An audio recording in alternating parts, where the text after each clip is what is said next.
E aí, irmãos e irmãs do Batatinha Comics, bem-vindos ao meu primeiro vídeo, a minha primeira leitura do Miguel Ancho Prado, com o quadrinho Ardalém, publicado aqui no Brasil pela editora Conrad há pouquinho tempo. Acabei de receber faz uns dias e já li, e agora vou trazer meus comentários para vocês de uma pessoa que nunca leu Miguel Ancho Prado, não que tenha relação uma história com a outra, mas essa daqui foi e está sendo e será a minha porta de entrada para o autor, porque eu já adianto que eu gostei muito e quero ler outras obras dele. Antes de assistir o vídeo, não esquece de deixar o seu joinha aí no vídeo, de se inscrever no canal caso você não seja inscrito e de dar uma olhadinha no clube de membros do canal, porque a gente já discutiu Miguel Ancho Prado lá no grupo essa semana. Então, bora lá?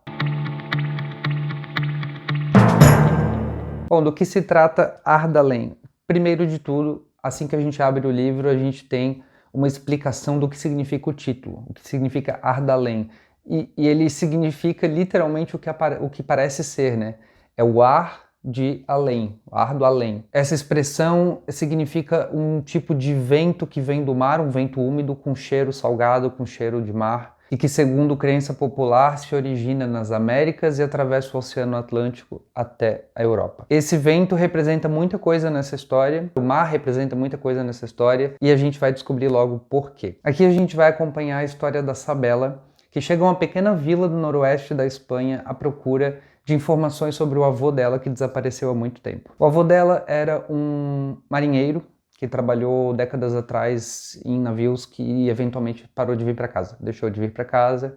Ela não sabe bem o porquê, a família dela não gosta de falar do avô dela, não tem muitas informações sobre ele, e agora ela decidiu descobrir quem ele era e por que ele não voltou mais para casa. Ela chega nessa pequena vila e lá ela está em busca de informações sobre pessoas que pudessem ter conhecido o avô dela no passado, como marinheiro em alguma embarcação, que serviu com o avô dela na tripulação de algum desses barcos. E ela acaba encontrando um senhor, o Fidel, que vive numa casinha isolada, em volta das montanhas ali nesse vilarejo. É até meio isolado da própria comunidade dessa vila. E ela encontra ele através da taverna da vila, que eles dizem, olha, talvez o Fidel lá seja a pessoa que você está procurando, porque ele foi marinheiro, viveu nos mares, talvez ele conheça teu avô. Tem uma reviravolta envolvendo isso aí, mas não vou contar. E aí ela vai conversar com esse senhor, o Fidel, e a história que a gente acompanha vai ser principalmente ao longo do quadrinho, das 250 páginas do quadrinho, vai ser principalmente as conversas entre eles. A cada dia que se passa que ela está lá nessa vila, ela volta na casa do Fidel para escutar um pouco sobre a história dele, histórias de suas viagens para Cuba, para os seus naufrágios que ele já sobreviveu, diz ele que sobreviveu a 3 naufrágios, e também histórias que podem ou não ter relação com o avô da Sabela. Além disso, a gente também acompanha a Sabela com os outros personagens da vila, incluindo a Célia, que é a dona da taverna onde a Sabela fica, e a personagem mais, digamos assim, simpática dessa vila, principalmente com a Sabela. Essa história tem uma espécie de vilão também, que é o Tomás, um cara que não quer receber a Sabela na vila, e ele tem motivos bem mesquinhos e egoístas para que ele não queira a Sabela se metendo com o Fidel, esse senhor que mora nessa casa. E no núcleo do Fidel, a gente vai acompanhar também o Fidel e seus fantasmas, digamos assim. As suas memórias, as suas lembranças, as suas, talvez, alucinações, pessoas que ele conversa na sua solitude, sozinho na sua casa, a música que ele ouve que não existe, um rádio que não funciona. Ele é um cara bastante solitário, ele conversa sozinho muitas vezes, ou com esses fantasmas que ele vê, e essas conversas ajudam ele a remoer a vida dele, a recontar as lembranças dele, ou talvez não. Aí é que tá. O livro fala muito sobre memória, sobre o que é a memória, quão confiável a memória é. Tem um artigo aqui, ao longo da história a gente vai ver vários textos, tá? Não é só um quadrinho de 256 páginas. Tem muitos textos aqui, textos mesmo, em prosa. Artigos científicos, recortes de entrevistas com alguma personalidade aí, vai ter relação com a história, documentos históricos, então os documentos são reproduzidos aqui. Me lembrou um pouco um quadrinho do Alan Moore, por exemplo. Mas o Alan Moore, ele já fez esse tipo de inserção de textos em prosa, ao meu ver, na minha opinião, de forma positiva e negativa. De forma positiva, eu diria que é o Watchmen. O Watchmen tem textos que adicionam muito à narrativa. Todos aqueles textos entre capítulos Sob o Capuz, que é a história dos Minutemen e tudo mais, tudo aquilo ali adiciona muito e é bastante interessante para contextualizar a história de Watchmen. Já em Providence, eu acho que a maior parte dos textos, 90% deles, são descartáveis, não adicionam em nada na narrativa e, muito pelo contrário, quebram totalmente o ritmo e são desnecessários. Aqui, eu acho uma coisa interessante que é o seguinte: eu considero o quadrinho uma mídia mista de texto e imagens. Para mim, o quadrinho ele vive de um equilíbrio. Existem os quadrinhos sem texto, sem escrita, sem palavras. Esses contam sua narrativa somente com imagens.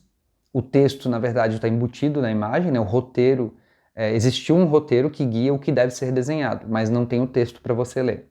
E existem quadrinhos muito verborrágicos que não entendem que a mídia dos quadrinhos é um equilíbrio entre imagens e palavras. Nesse caso aqui do Ardalém, não é esse caso. Existe um equilíbrio muito bom entre texto e desenhos, porque o próprio Miguel Ângelo Prado sabe que os desenhos dele contam uma história sem ele precisar ficar falando. Mas o interessante aqui é que esses textos que são incluídos no meio da história são muito interessantes. O que mais me pegou aqui, e que foi o momento que marcou para mim que eu gostei do quadrinho, assim, eu entrei no quadrinho, até as primeiras 50 páginas ali estava indo bem. Ok. Mas nesse texto, na página 59, que chama Somos Quem Lembramos Que Somos, este texto aqui me pegou de vez, assim. Eu fiquei enamorado com esse texto. É um texto de 1, 2, 3, 4 páginas, e ele é um texto praticamente um artigo científico sobre como funciona a memória, como ela é registrada no cérebro, onde ela é guardada fisicamente ali e como a gente percebe a memória. O próprio título, Somos Quem Lembramos Que Somos, já me deixou pensativo. Aqui nesse texto, o Miguel Ângelo Prado vai questionar, vai constatar que nós somos as nossas lembranças. Então, se amanhã eu acordasse sem as minhas lembranças de tudo que aconteceu até agora, ou talvez até com outras lembranças, eu seria outra pessoa.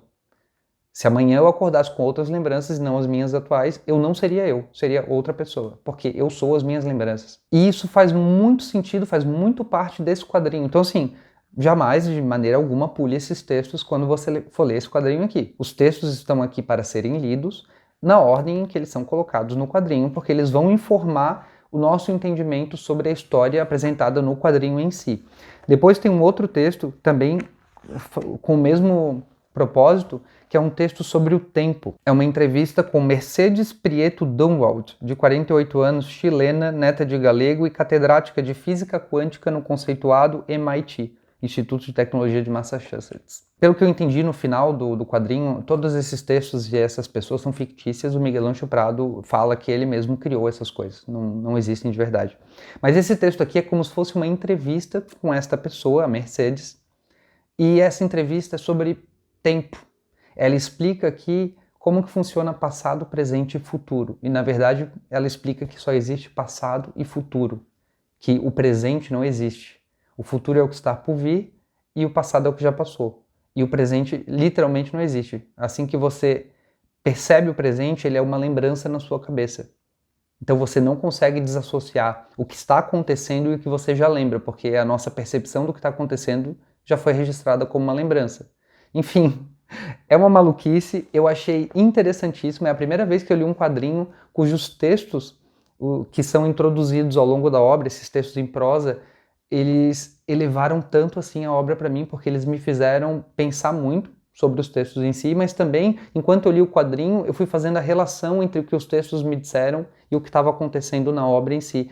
A relação da Sabela com o Fidel, a relação do Fidel com a memória e com o tempo. Isso vai ser muito explorado aqui. No final a gente vai ter uma resolução para tudo, não é um quadrinho que deixa tantas coisas em aberto, pelo menos eu entendi que há uma resolução única para tudo e não tantas interpretações, porém, pode ser que não, pode ser que eu acho que a minha interpretação é a única e não é. Fiquei muito satisfeito de ter feito a minha primeira leitura do Miguel Ângelo Prado. A arte dele é uma coisa absurda, nunca tinha visto, realmente nunca nem tinha visto como era por dentro um quadrinho do Miguel Ângelo Prado. Eu achei lindo, Lindo, lindo, lindo, lindo mesmo. Recomendo a leitura desse material aqui. E se você tem outro quadrinho do Miguel Ancho Prado para me recomendar, deixa aqui nos comentários que agora eu tô curioso. Agora eu vou atrás de outras obras dele. Muito obrigado por ter assistido até aqui. Não esquece de se inscrever no canal se você não é inscrito, de ativar o sininho aí para poder receber as notificações dos próximos vídeos e dar uma olhadinha no clube de membros do canal aqui embaixo. Valeu!